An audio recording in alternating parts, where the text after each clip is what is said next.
Howdy everyone, I'm Jake Bernard if you don't know me, from Australia, and I fellowship at the Vogue.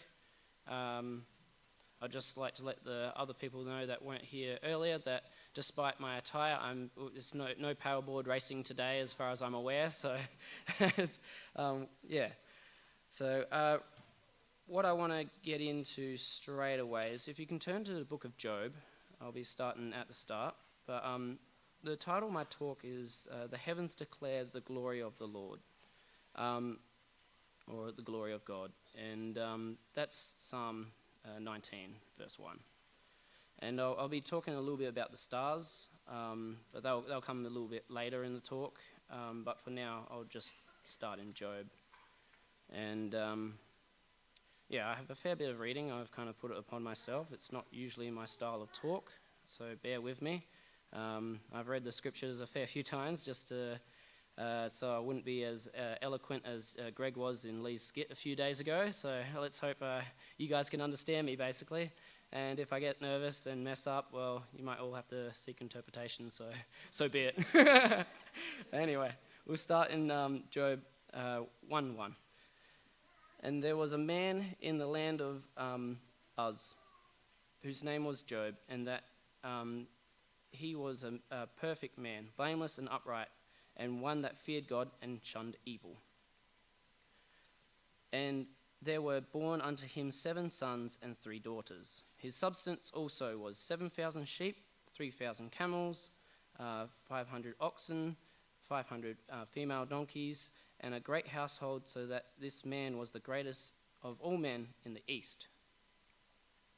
And his sons went and feasted in their houses, every one his day, and sent and called their 3 sisters to eat and drink with them. And it was so, when the days of their feasting were gone about, that Job sent and sanctified them, and rose up early in the morning, and offered burnt offerings according to the number of them. For Job said, It may be that my sons have sinned and cursed God in their hearts. Thus Job did this continually. And there was a day when the sons of God came to present themselves before the Lord, and Satan was amongst them. And the Lord said unto Satan, Whence comest thou? And Satan answered the Lord and said, From going to and fro the earth, and from walking up and down in it. And the Lord said unto Satan, Hast thou considered my servant Job, that he is none like in the earth, a perfect and upright man, one that feareth God and shuns evil? And Satan answered to the Lord and said, Doeth Job fear God for naught? Has not thou made a hedge of protection about him and about his house and about all that he has on every side? Thou hast blessed his work of his hands, and substance is increased in the land. But put forth thy hand now, and touch all that he hath, and he will curse thee to thy face. And the Lord said unto Satan, Behold, all that he hath is in thy power, only upon him put not forth thy hand. So Satan then went forth from the presence of the Lord. And basically what's happened here is Satan's allowed to do what he wants with Job's possessions, but he's not allowed to harm him directly. I guess it's a little challenge that Satan's put forward to the Lord. Anyway, the Lord's kind of entertained the idea. And so in verse 13 now, and there was a day when the sons and his daughters were eating and drinking wine in the eldest brother's house. And there came a messenger unto Job and said, The oxen were ploughing and the asses were feeding beside them. And the Sabeans fell upon them and took them away. They have slain the servants with the edge of the sword, and I only am escaped alone to tell thee. And while he was speaking, yet another came also, and said, The fire of God has fallen from heaven, and thus have burnt up the sheep, and the servants consumed them. And I only am escaped alone to tell thee. And while yet he was speaking, there came also another and said, The Chaldeans made out 3 bands and fell upon the camels and carried them away, and slayed the servants with the edge of the sword, and I only am escaped alone to tell thee. And again, while he was speaking, there also came another and said, Thy sons and thy daughters were eating and drinking wine in the eldest brother's house. And behold, there was a great wind from the wilderness that smote the 4 corners of the house, and it fell upon the young men, and they are dead, and I only am escaped alone to tell thee. And Job, he just arose. He tore his robe, and he shaved his head. He fell to the ground, and he worshipped. He said, Naked I came out of my mother's womb, and naked shall I return hither. The Lord gave, and the Lord hath takeneth away. Blessed be the name of the Lord. In all of this, Job sinned not, nor charged God foolishly. I just want to point out here that Job is blameless and upright, and one that feared God, and he shunned evil. He's blameless, and that is not the same as sinless. Just wanted to point that out. Job 2, verse 1. Turn there. Again, there was a day when the sons of God came to present themselves before the Lord, and Satan came also among them and present himself before the Lord. And the Lord said unto Satan, whence comest thou? And Satan answered the Lord and said, From going to and fro the earth and walking up and down in it. And the Lord said unto Satan, Thou hast considered my servant Job, that there is none like him in the earth, a perfect and upright man, one that feareth God and escheweth evil. And still he holdeth fast his integrity, although thou movest me against him to destroy him without cause. And Satan answered the Lord and said, Skin for skin, ye all that a man has will give for his life. He's saying, like, the man will give everything that he has just to keep on living. But put forth thy hand now and touch his bone and flesh, and he will curse thee to thy face. And the Lord said unto Satan, Behold, he is in thy hand, but save his life. So he can harm him, but just don't kill him. So Satan went forth from the presence of the Lord and smote Job with boils from the sole of his foot to his crown, the top of his head.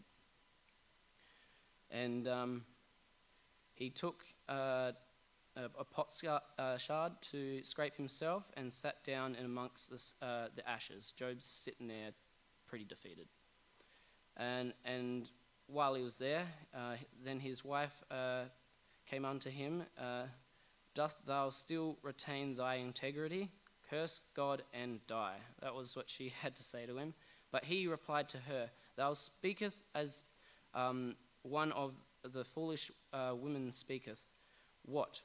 Should we receive good at the hand of God, and shall we not receive evil?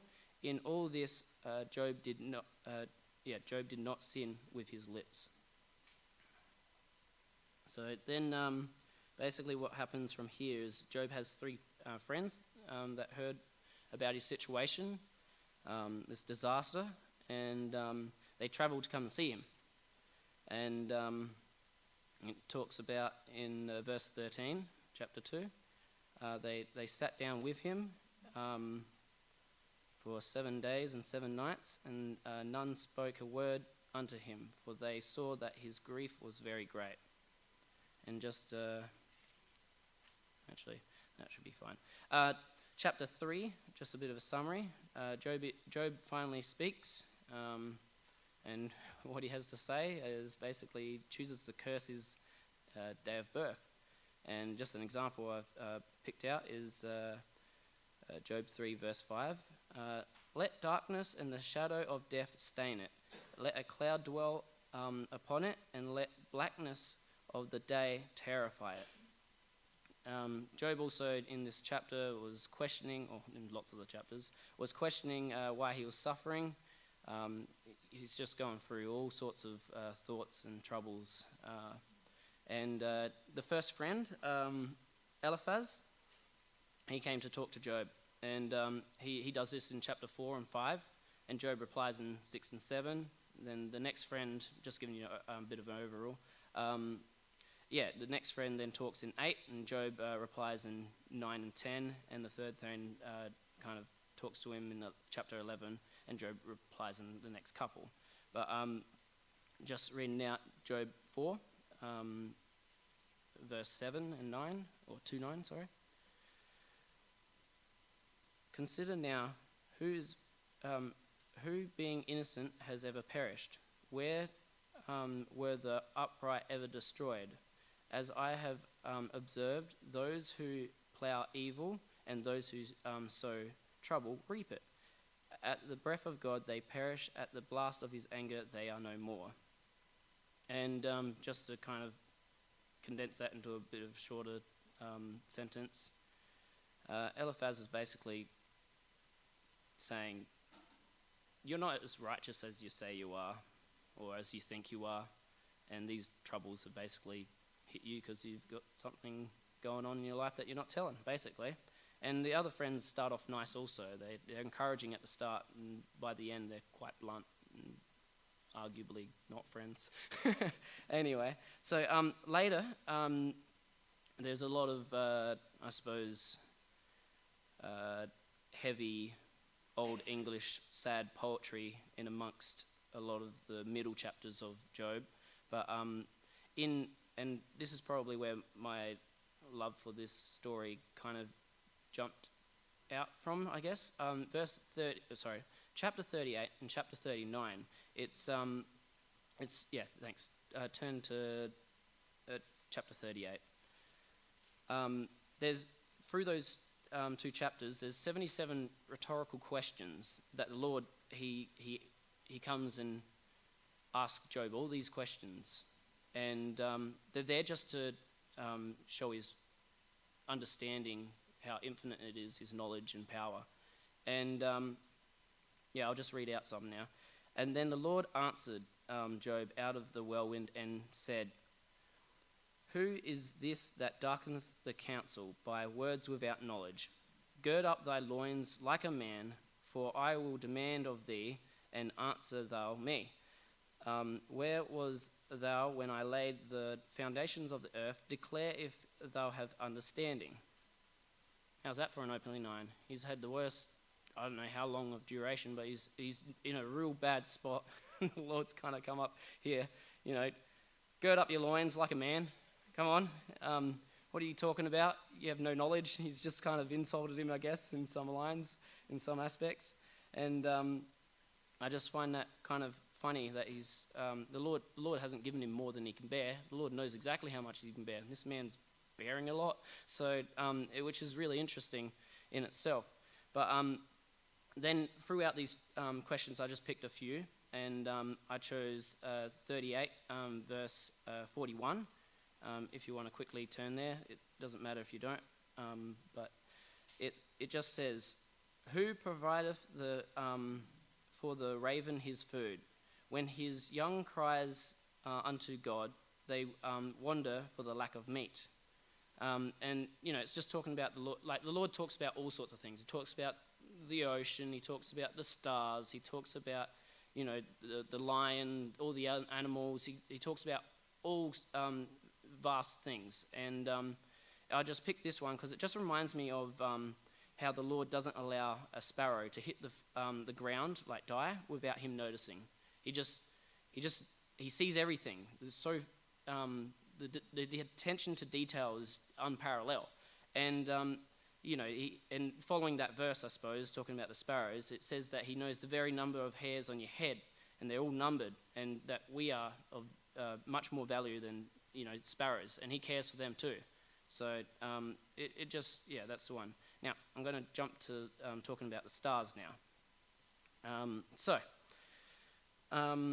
In Job 38, verse 31 and 32, it says, "Canst thou bind the sweet influences of Pleiades, or loose the bands of Orion?" Pleiades, I don't know if you guys know that little cluster of stars, but you might know it by the name of Seven Sisters.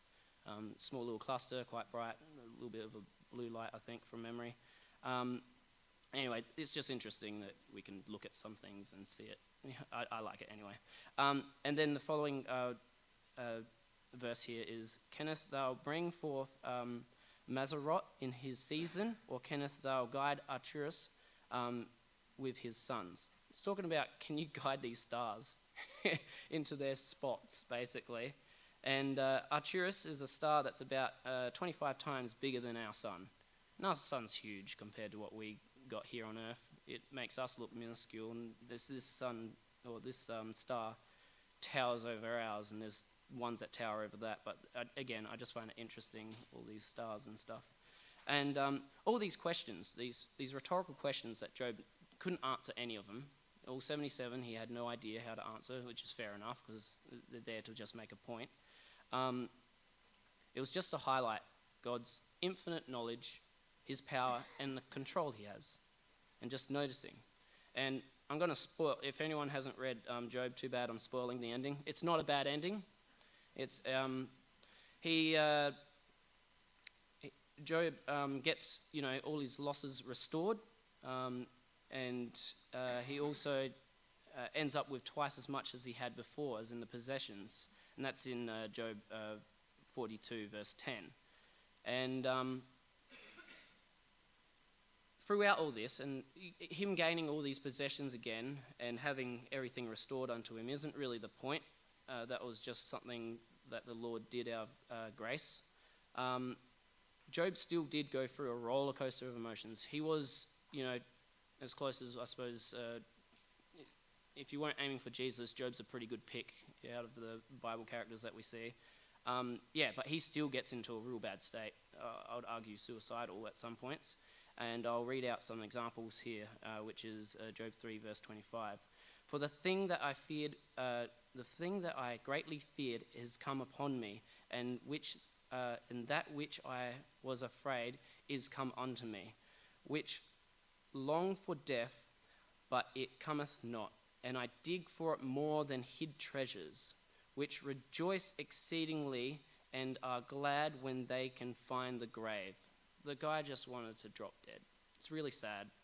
And he still went through. And I just wanted to back this scripture with something that the scripture that Greg Conograve said was a bit wordy, and I just thought I would jump down on that. So if you want to go to 1 Corinthians 10, verse 13, it's one of my favorites also, Greg. But you said it was a bit wordy. I'm going to read it in the Amplified. Get ready. Strap yourselves in, everyone. This one's a big one. I'll let you guys get there, and then you won't be able to read it unless you got it Amplified anyway. So, all right. "No temptation, regardless of its source, has overtaken or enticed you that is not common to the human experience, nor any temptation unusual or beyond the human resistance. But God is faithful to his word and has compassion. And he is compassionate and trustworthy, and he will not let you be tempted beyond your ability to resist. But along with the temptation, he has in the past and is now and will always provide a way out as well, so that you will be able to endure it without yielding, and will overcome temptation with joy." Boy, that's a mouthful. Just to condense that into English: no problem, situation, or temptation is new to God. We will never have more than we can bear, and God has, is, and will always help you escape whatever situation you find yourself in. That's how I condensed it. And I'll just quote this one. Our brother Anthony, he used the scripture, I think it was yesterday. "Trust in the Lord with all thy heart, and lean not to thy own understanding. In all thy ways acknowledge him, and he will direct thy paths." So that goes without saying. I wanted to add that Job never really got closure. He never understood why he went through all these bad things. But throughout throughout chapter 38 and 39, Job was interrogating God. He was crying out to God. He was screaming, shouting, and the Lord came up and he gave him a few hard-hitting questions, basically, because Job was asking basically about human suffering and all sorts of other things, why he was suffering individually, but like just in general, why we go through things. And the Lord basically said, my ways are higher than your ways, and you don't get to understand that right now. And Job understood that, and he was actually grateful at the end of all that, and he was sorry that he even questioned the Lord. And in the end, he knew God is in control ultimately. And what I want to just point out is something that I've learnt in recent times, I suppose. Not to fixate on trying to find closure. Sure, you can learn from your experiences and whatnot, but don't get hung up on the why it happened. It can consume you. Just a little testimony. It's not a deep one, and it's quite easy to go into, but I don't know why it didn't happen, don't know why I didn't get the instant healing as such, but about 10 years ago I broke my leg. My lovely father ran over it with a forklift and broke it in two spots. The tibula, kind of, the shin of my leg, and then the pivot point of your ankle, the thing that allows up, down, left and right movement, that was also broken. And we probably had about 10 seconds of prayer after he took the forklift off my leg.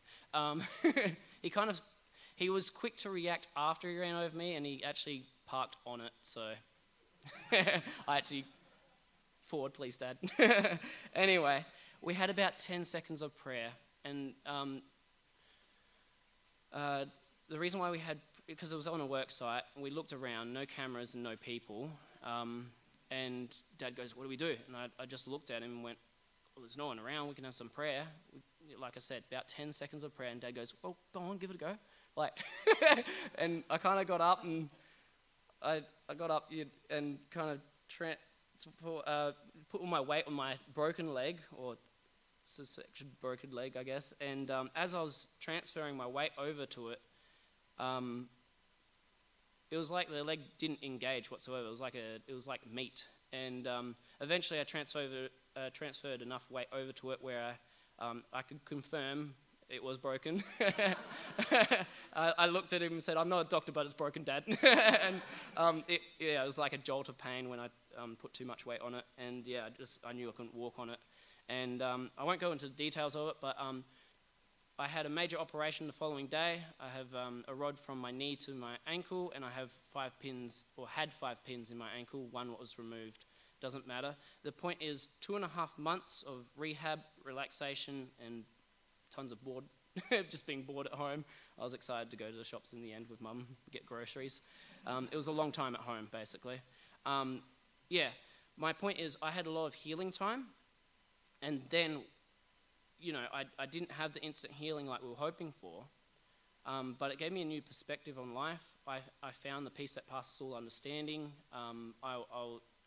I didn't care ultimately if my leg was needed to be amputated or whatever. I just knew the Lord had got it at the worst point, I suppose, when they haven't figured out what was wrong yet. 2.5 months, then I had one little pin. One of those 5 pins was to be removed. Easy job. They know what's going on. It wasn't an emergency. It wasn't this, what's going on in there. They have all the documents. They have me listed. They knew what was going on. And that was only like a half an hour little procedure. And they took that pin out. And funny enough, that operation hurt more than the break and the major operation, which that just confirms to me directly. Like, you guys just have to believe my word. But to me directly, that's personal. The Lord had his hand on me, because I wasn't in much pain when the whole thing went throughout. I gave them 3 out of 10, 10 being excruciating, 1 being little pain or no pain. I gave them 3, and they always gave me the side eye kind of thing, like, this guy knows how to talk. Anyway, and we don't know why. I don't know why, but it gave me a good perspective and gave me patience, I guess, in some aspects. And I just want to talk about, I suppose, and I'm wrapping up, sorry, everyone. Pastor Johnny at a camp said, the Lord gave us the peace that passes all understanding so that we don't need to know everything, and so that we can exercise our faith. And he basically said, let's face it, if we were to understand everything, we'd probably need more time than we live here on earth to even process it all. And I'll actually get Victoria, if you can put up the first number, 1 billion. Yeah, this is just a little bit of fun. I enjoy this. But I've got a billion here, and that's a 1 followed by 9 zeros. And if I was to convert that into seconds, that's 31 years, 0.71. And I'm not quite 1 billion seconds here on Earth yet. But if we go to the next one, which is 1 trillion, yep, awesome. That number's quite a bit bigger, and I don't know how many of you know how much bigger that is, but if I was to convert that into seconds also, that's over 31,000 years. It's a huge difference. And just to give a little bit of perspective on that, if you had started a timer around when Jesus Christ was crucified, it would be somewhere around 6.5% of 1 trillion. It's not even 10% yet to our current day. I think that's in 2050s or something. Can't remember. Anyway, 2 Peter, chapter 3. 8 and 9 I'm reading out. But beloved, be not ignorant of this one thing, that one day is with the Lord as 1,000 years, and 1,000 years as one day. And the Lord is not slack concerning his promise, as some men count slackness, but is long suffering towards us, not willing that any should perish, but that all should come to repentance. Now, just to tie everything in and finish off what I wanted to say, astronomers estimate that there's around 200 billion trillion stars in the observable universe. And that number, well, 1 billion trillion is, do we mind putting that big long one up, please? The big long one has 21 zeros. Yep, awesome. And it's a huge number. And funny enough, that number there's apparently 200 billion trillion. 200 of these numbers up there of stars that they know of or that they estimate at. And I'm not even going to get into the difference of how big that number is, but this is 21 zeros and the other one was 12 zeros, the long one. And the difference between 9 and 12 was huge. This one's 21. And Anthony was saying, how like our own star, none of them had strings attached. Many are bigger than our own star. And yeah, Psalms 47, one of my favorites also. He telleth the number of the stars, he calleth them by their names. Great is the Lord, and great is his power, and understanding is infinite. The heavens are telling the glory of the Lord, and the expanse of heaven is declaring the work of his hands. And just to finish here and hand over to Ian, the stars and the stars alone show us the vastness, the power and knowledge of our God. He loves us, like a lot more than sparrows even, guys, and they're pretty cool. I like sparrows. He knows every one of us. He knows the very hairs on our head. He cares for us. And one day, we're going to be equal heirs with Christ. That's incredible love. So do not get caught up on the minutiae, the trivial things of life. Just remember, sometimes we don't get closure, and that's okay, because when the Lord returns, none of that's going to matter. And I'd just like to leave it there. Thank you, guys.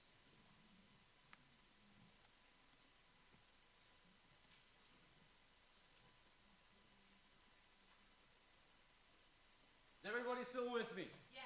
We're good to go? Yes. Jake, you went over 10 minutes. But I love you. Luke chapter 18. Luke chapter 18. So, to most people, the Bible is just a storybook, right? It's a collection of stories. We got the story of Moses parting the Red Sea. We've got, feeding the 5,000, and all just stories. David and Goliath. Noah putting all the animals into the ark. The truth is that the Bible isn't really it's not a storybook, it's actually a people book, right? When we read the Bible, we are reading always about a person, a real life person. It's not fiction, it's nonfiction. It's biographical. We're either reading about a person, or we're reading about a person, or reading the words of a person. So that it's all just true. And, I was thinking how we need to be sometimes careful about assuming things about the Bible and analyzing each person as if we know exactly what they were thinking. Now, brothers give words, and we can try and assume things. We use things like the culture of the time, the little evidence that we're given about that person in that moment in time, possibly what they might have been feeling, but we don't really know, do we? Not all the time. I was thinking about David and Goliath. We can think that one of these days I'll get to heaven and I'll talk to David and I'll say, I was always inspired about how brave you were when you went up to Goliath. Describe what was going on in your head or in your heart. And David might say, I was not brave at all. I was actually petrified that whole time. I ran up to him because I just wanted to get it over with. I was so scared. I chose 5 stones because I thought I was going to miss the first 3. We don't know, but a real person might actually correct us on how we sort of assume the way that they were thinking or feeling. Contrasting that, when you have a fictitious story, the author leaves it more open for interpretation because these are actual characters. They're not live people with real feelings and real thoughts. They're characters. So often, the author will have an intention of the story.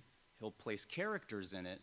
And I would do this in English class and things like that all the time. We'd have to write reports about analyzing the character within the story based on the author's intentions. We're going to do that right now with the story in Luke chapter 18 and in verse 9.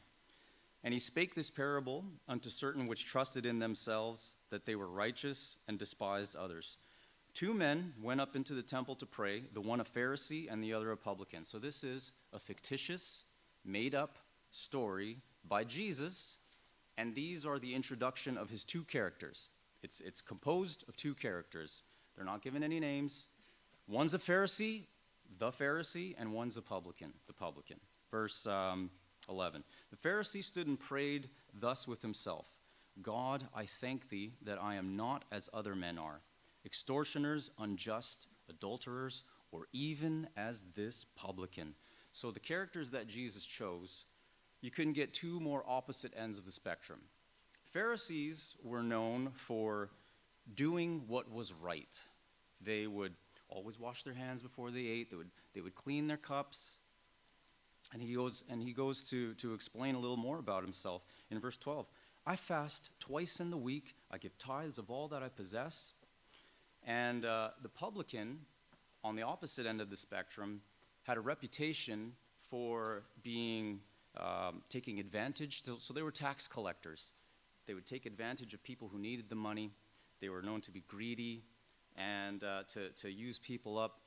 They were frowned upon in society, whereas Pharisees were more looked up to.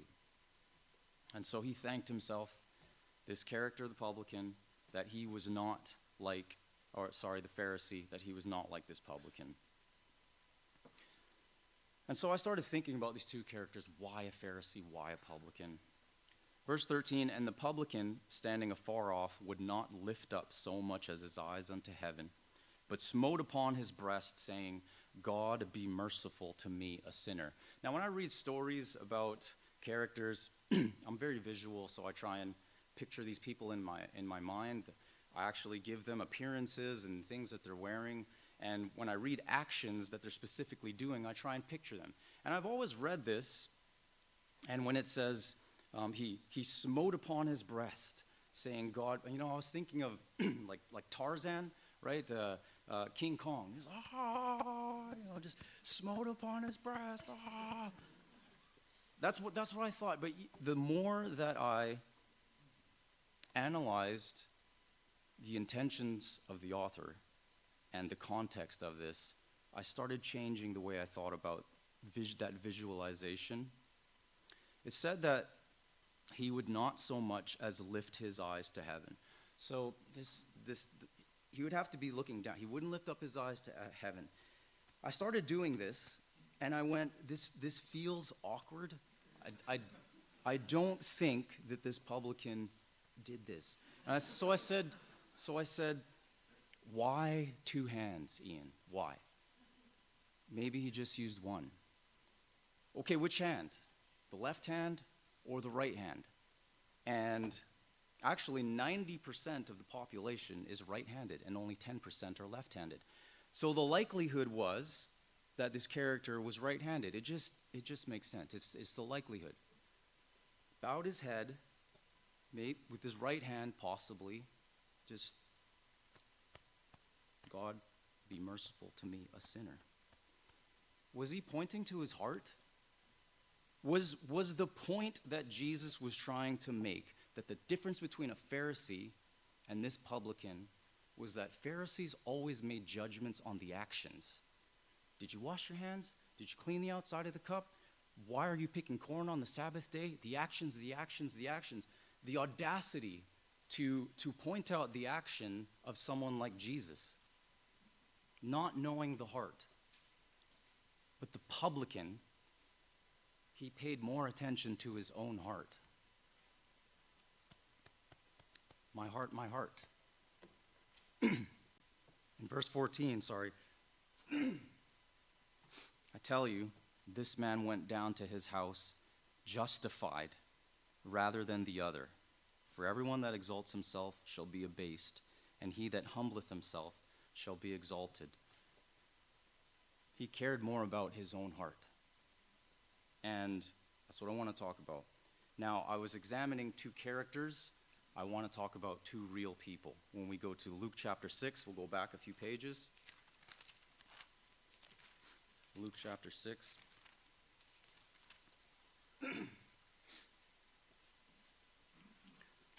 The two people that I want to talk about is Jesus Christ and Judas Iscariot. Two real people with a real relationship with each other. Two hearts that I want to look at. Luke chapter 6 and in verse 12. And it came to pass in those days that he went out into a mountain to pray and continued all night in prayer to God. And when it was day, so I'm going to stop here for a second. Jesus prayed all night long. So I don't know if you've ever felt that moved by a decision that you had to make, that you prayed all night long. I'm hoping that if you spent that amount of time to make a decision, that with that kind of humility and with that kind of effort and with that kind of time, I'm really not going to question your decision if you said, I prayed all night long before making that decision. In verse 13, and when it was day, he called unto him his disciples, and of them he chose 12. He chose them, whom also he named apostles. Simon, whom he also named Peter, and Andrew his brother, James and John, Philip and Bartholomew, Matthew and Thomas, James the son of Alphaeus, and Simon called Zelotes, and Judas, the brother of James, and last but not least, Judas Iscariot, which also was the traitor. Jesus chose Judas after praying for him all night long. He was no accident. Jesus knew that. I am not going to question the Son of God that he made a mistake based on how Judas turned out. This was planned and this was ordained. Judas Iscariot was an integral part of your salvation and mine. I have a lot to be thankful about the sacrifice that was made, not just by Jesus, so that you and I can enjoy our salvation. in John chapter 66. Sorry, John 6. John chapter 6. Yes, let's move up to the next book.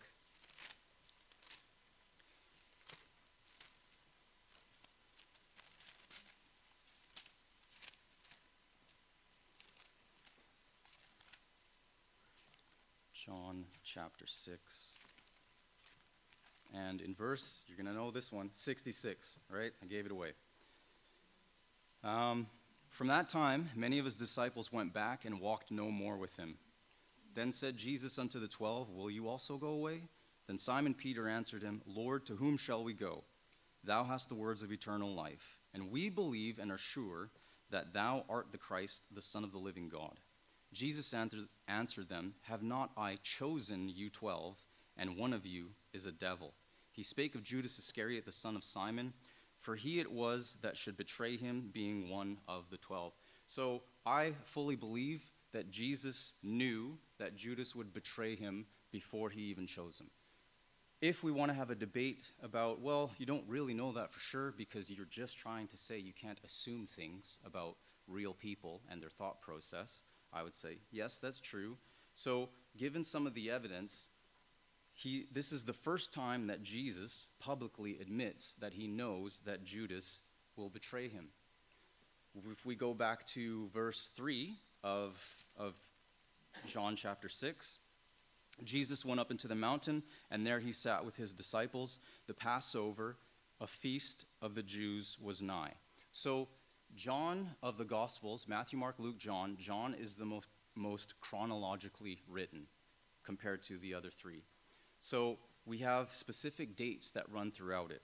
And part of the reason why we know that Jesus had a 3-year ministry was because there was 3 Passovers that took place. So in John chapter 2, we read about the first Passover. Here in John chapter 6, this is the second Passover, which follows the feeding of the 5,000. And then at the time of the crucifixion, we have the third Passover, 3 years. So this second Passover would mean that between now and his crucifixion, Jesus openly, publicly admitted that he knew what Judas was going to do at least a year before it happened. In that time, Jesus did things like teach him, care for him, break bread with him. You know, he gave him the sop. He dipped the bread in the oil and gave it to him. It's a sign of respect. Jesus got down on his knees, possibly, or at least crouched down, and washed Judas Iscariot's feet, knowing the whole time that he was going to give him up to be murdered. Why? Why? I kept asking why. He loved him. From the moment he prayed for him, not till Judas's death, but until Christ's death, he loved him the whole way through. He knew what was in Judas's heart. That's what's crazy. You know, I'm using this example of the problem with Pharisees is that they judge not based on the heart. They can't even know a person's heart. Jesus had this uncanny ability to actually be able to know people's hearts. Yet he still loved him. Why? Because Jesus knew his heart even more than he knew to Judas's heart. Just like the publican knew his own heart and was more justified. He knew his own heart more than Judas's. In Matthew chapter 26,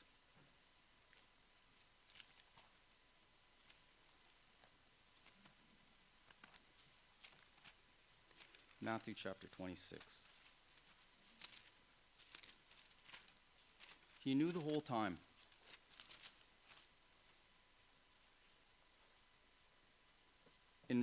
This is the moment that he actually is betrayed by Judas. Matthew chapter 26 and in verse 48. Now he that betrayed him gave him a sign, saying, Whomsoever I shall kiss, that same is he, hold him fast. And forthwith he came to Jesus and said, Hail, Master, and kissed him. And Jesus said unto him, Friend, wherefore art thou come? Then came they and laid hands on Jesus and took him. There's a scripture that says, He that hath friends must show himself friendly, and there is a friend that sticketh closer than a brother. Jesus was the friend of Judas. A friend closer than a brother. There is no love. It's written in hymns, there is no love like the love of Jesus. And even on his last moment, the last sign of affection that he would get from Judas at the moment he was betrayed, he called him friend. And what I started to wonder was, why? If I knew that my own brother, I have 4 of them, if I knew that they were conspiring to have me killed, I would not be like this. I would not be washing their feet. I would not be breaking bread with them. I would not be expressing my love towards them. We're all different. We're limited to our mortality. So Jesus knew the heart of Judas, but he knew his own heart more. And I wonder if all I was thinking about was that my brother was going to betray me, it would just cause me to hate that person. But I wonder if Jesus was so focused not on the fact that Judas would betray him, but that Judas would take his own life. And I wonder if he felt sad, that he felt sorrowful for how his role, why he chose him to be a disciple, was so instrumental to send him to the cross and give us our salvation. Did he know that that was going to be his end? If I thought about that, perhaps that would make me sorrowful too and make me love that person even more. In Matthew chapter 27, just the next one over. And in verse 1, when the morning was come, so here we are, the morning of, I'll just paint that picture, all the chief priests and elders of the people took counsel against Jesus to put him to death. And when they had bound him, they led him away and delivered him to Pontius Pilate the governor. Then Judas, which had betrayed him, when he saw that he was condemned, repented himself and brought again the 30 pieces of silver to the chief priests and elders, saying, I have sinned in that I have betrayed the innocent blood. And they said, What is that to us? See thou to that. And he cast down the pieces of silver in the temple and departed and went and hanged himself. So Judas, you know what was sad?